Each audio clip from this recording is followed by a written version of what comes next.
blessed day mga pamilya. So ngayong araw guys,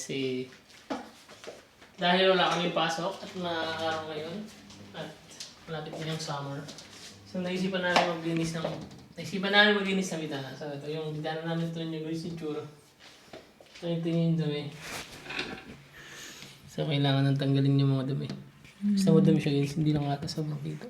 Ayan o, makikita niyo mga white.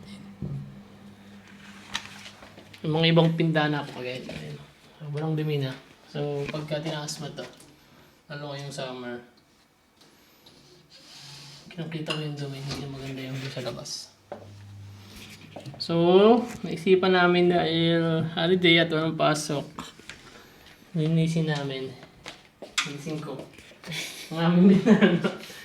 So, yun guys. Ito yung malumitin natin. Siyempre yung pagbintana. Ito guys. Ito una ang gagawin natin. Pakita ko na sa inyo. So yan guys, tapos nilagyan ko lang siya ng konting sabon. Yung pang dishwashing liquid. Kasi siyempre ito yung pampain natin ng mga dust. Yun guys. So yun guys. Tara! Tayo maglinis ng bintana. Let's go!